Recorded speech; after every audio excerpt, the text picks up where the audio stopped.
Hello à tous, c'est Shirley et bienvenue dans ce nouvel épisode du podcast Âme de Bar. Pour les personnes qui me regardent sur YouTube, je tiens à m'excuser. J'ai pas mis un gros budget dans le choix de ma chambre pour mon séjour à Rome et ouais, du coup la déco elle est pas terrible. Enfin, ils ont décidé que refaire la peinture c'était pas nécessaire. Mais on s'en fout, ce qui compte c'est pas la forme, c'est le contenu, n'est-ce pas, de cet épisode. Du coup, pour l'épisode d'aujourd'hui, je voulais profiter d'une petite introspection que j'ai faite pendant mon séjour du coup ici en Italie. Il faut savoir que du coup, pour les personnes qui me connaissent pas, je suis italienne. Du coup, il y a une grande partie de ma famille du côté de ma maman qui vient en Italie, donc je viens en Italie régulièrement et notamment dans un village où toute la famille vit. Je vous donnerai pas le nom parce que ça sert à rien, mais bref, donc j'ai grandi en France mais aussi en Italie puisque chaque année voilà, j'allais dans mon village, je vivais chez mes grands-parents, etc. Donc c'est vraiment mes racines. J'ai une grosse partie de mes racines qui se trouve en Italie et voilà, là je suis à Rome puisque Rome est une des villes les plus proches du village où il y a ma famille. J'adore Rome, donc dans tous les cas, même si je pense que j'avais pas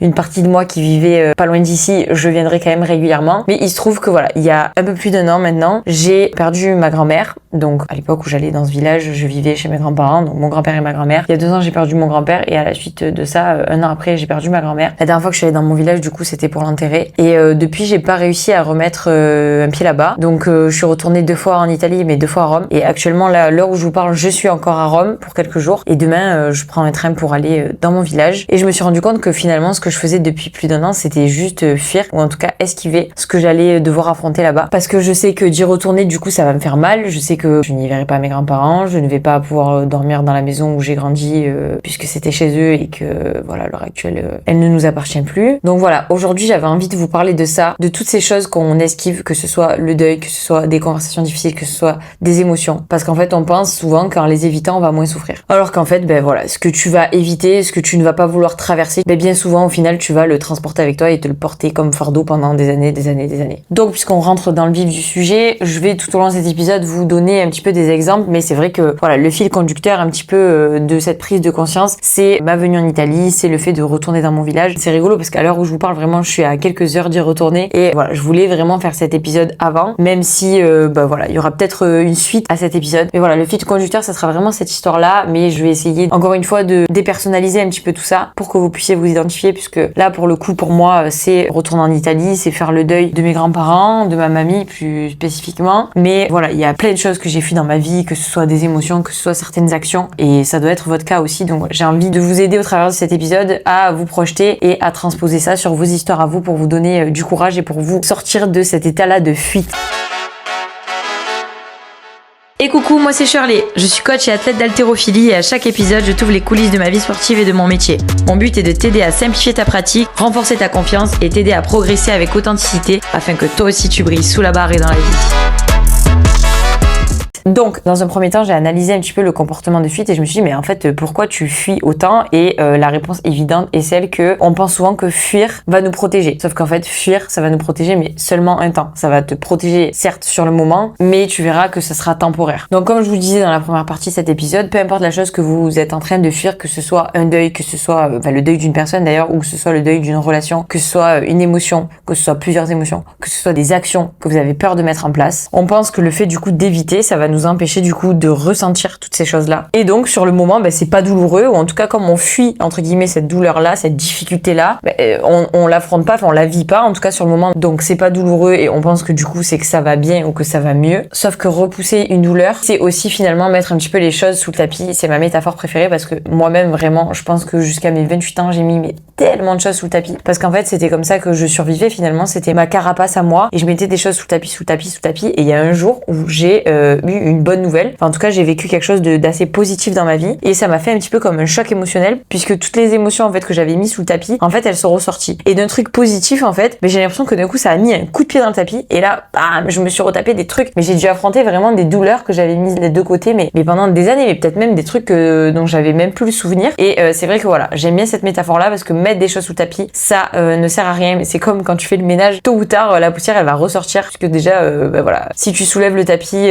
tu verras que dessous c'est tout pourri. Et puis si c'est pas toi qui le fais, à un moment donné, voilà, la poussière ressortira. Et vraiment, à mon sens, donc voilà, c'est une solution à très court terme. D'ailleurs, ça n'est pas une solution, c'est clairement pas ce qu'il faut faire. Et tôt ou tard, tu finiras par affronter toutes ces choses-là que t'as fui et ce sera d'autant plus douloureux. J'en suis arrivée aussi à une autre conclusion, c'est qu'en fait, des fois, fuir, ça fait plus mal que d'affronter le problème ou d'affronter l'émotion ou peu importe. Bon voilà, vous avez compris. La chose que tu fuis, finalement, elle fait des fois bien moins mal que la fuite en elle-même. Donc là, du coup, je pense notamment aux conversations difficiles, aux choix difficiles. Et ça, du coup, ça rejoint un petit peu l'épisode que j'ai fait la semaine dernière. Mais souvent, en fait, on se fait un monde de plein de choses. Et du coup, en fait, toute cette période-là où on va appréhender la chose, où on va appréhender la discussion, où on va vraiment se créer une montagne de ce qu'on doit affronter, ça va être encore plus douloureux qu'au final l'affront en lui-même, la conversation en elle-même. Parce que clairement, vraiment, je me suis rendu compte que il y a eu plein de fois où j'ai esquivé des trucs parce que je me disais mais ça va être terrible, vraiment, je vais souffrir, ça va être fatigant, ça va être épuisant, ça va me prendre toute mon énergie. Et au final, sur le coup, je me suis rendu compte que c'était bien moins pire que ce que je m'étais imaginé et que j'étais tellement soulagée que si j'avais su, je me serais pas fait souffrir pendant tout ce temps-là en fait. Troisième un petit peu prise de conscience, c'est que tu ne peux pas guérir de quelque chose que tu passes ton temps à contourner. Et là vraiment, je vais reprendre l'exemple de ce que je suis en train de vivre, mais du coup ça fait plus d'un an qu'en fait je fais presque le tour, mais même géographiquement en fait on peut appliquer ce que je suis en train de dire, c'est-à-dire que je fais le petit tour du village, hein, je vais à Rome, je vais dans les alentours, mais je vais jamais sur le lieu en lui-même. Et en fait ça fonctionne pas. Ça fonctionne pas parce que ça fait plus d'un an que je me traîne le deuil de ma grand-mère. Je pense que là vraiment à l'heure où je fais cette vidéo, il y a des personnes qui savent même pas que je souffre, à part mes proches. D'ailleurs il y a une partie de mes proches qui n'est pas au courant, mais je pense que ils regarderont pas cette vidéo. Mais voilà, ça fait des mois et du coup plus d'une année que je m'oblige à me faire croire que tout va bien et que je me mens à moi-même en me disant non mais je vais à Rome parce que j'aime bien Rome. Alors oui c'est vrai, j'aime bien Rome, mais j'adore aussi aller dans mon village. Et en fait déjà je suis en train de m'amputer d'une partie de mon identité parce que je suis pas capable de retourner à l'endroit de mes racines. Enfin, clairement le village où vit une partie de ma famille, c'est le village où j'ai grandi, j'ai des amis là-bas, j'y allais une fois par an chaque année, j'ai vraiment grandi là-bas, j'ai appris à marcher sur la terrasse de ma grand-mère en Italie. Enfin vraiment, et c'est là l'heure où je vous parle, j'ai tellement raconté cette histoire à mes amis que ça va mieux, mais avant vraiment il y a même quelques jours j'étais incapable de parler de ça sans pleurer. Et voilà, et en fait ça n'a fait que reculer le process et ça fait juste plus d'un an que je me traîne en fait cette souffrance à me voiler la face et que vraiment je contourne la chose sans l'affronter et du coup ça passe pas parce qu'en fait je ne traverse pas cette chose-là. Donc en fait, elle est là, en permanence, elle gravite autour de moi et je m'en sors pas. Clairement, je m'en sors pas. Donc voilà, aujourd'hui, ça m'empêche juste clairement d'avancer. Et en plus de ça, ça me prive de super moments que je peux vivre avec mes cousines. Bon là, du coup, certes, ça va être super compliqué, mais voilà, ce week-end, voilà. Donc dès demain, j'arrive au village et c'est la fête pendant 10 jours. Alors c'est bien loin de la fête qu'on peut avoir en France, mais c'est une fête avant tout religieuse, mais c'est une fête à laquelle j'ai adoré assister chaque année. Je vais retrouver ma cousine, mes cousins, voir ma tante. Enfin vraiment, clairement, c'est tous ces moments-là dont je me prive finalement. Donc voilà, j'ai compris maintenant que il est temps pour moi de traverser tout ça et j'en ai besoin clairement. Voilà, il faut que j'avance, il faut que j'arrête de contourner ce village et que je finisse par y aller, voilà, tout simplement. Du coup, troisième, je sais plus, ou quatrième partie, je voulais quand même nuancer aussi un petit peu mes propos et je veux que vous fassiez la différence entre arrêter de fuir et se forcer ou se faire violence. J'ai pas envie que le message de cette vidéo ce soit franchement, allez affronte tes traumas, ferme ta et sois forte. Parce que ça, le sois forte surtout, quelque chose que je me suis mis dans la tête pendant très longtemps, mais en fait forte ça veut rien dire. Voilà, tu peux pleurer et être forte. Voilà, déjà. Donc voilà, je voulais juste nuancer cette partie. Et la nuance en fait, c'est que quand je dis arrêter de fuir, c'est juste vivre les choses, mais aussi avec beaucoup de compassion et beaucoup d'amour. Voilà, c'est ok de pleurer, c'est ok, ça va être dur. Il y a des personnes qui vont se dire mais elle est sérieuse, elle pleure, ça fait un an qu'elle nous parle de sa grand-mère, c'est juste sa grand-mère. Ouais, en fait c'est ok. Moi c'est un deuil que j'ai du mal à vivre, c'est quelque chose que voilà, j'ai eu du mal à affronter et voilà, et je vais le vivre avec beaucoup d'amour, beaucoup de compassion pour moi-même tout simplement. Et si j'ai besoin de pleurer, je pleurerai. Si j'ai besoin de m'isoler, je m'isolerai. Si j'ai besoin d'en parler, j'en parlerai. Si j'ai besoin de pas le faire, je le ferai pas. Encore une fois, voilà, traverser quelque chose, ça veut pas dire se brutaliser à tout prix. Ça me fait penser qu'il y a quelques jours, en fait, j'ai dit à une pote à moi, donc avec qui j'étais à la mer, qui traverse un petit peu une période difficile aussi. En fait, j'ai fait une autre métaphore, ou je sais pas, oui, je pense que c'est une métaphore, avec le surf, en fait. Puisque comme vous le savez, du coup, à Bali, j'ai appris à surfer, et souvent, il t'explique que quand il y a des vagues énormes qui arrivent, en fait, au lieu de les éviter ou de voir les contourner à tout prix, en fait, il faut vraiment les traverser. En gros, tu plonges, et voilà, le seul moyen de pas te prendre la vague dans la gueule et de pas risquer ta vie, finalement, parce que des fois, ça peut être super dangereux, c'est vraiment de plonger et de traverser, de rentrer dans la vague pour pas la prendre en pleine gueule. Et du coup, c'est un petit peu la métaphore que je lui ai fait. Bon, on était au Sainte-Marie de la Mer, il y avait de toutes petites vagues, mais même celle-là, j'ai dit, écoute, plonge, tu veux pas la prendre dans la gueule, genre vraiment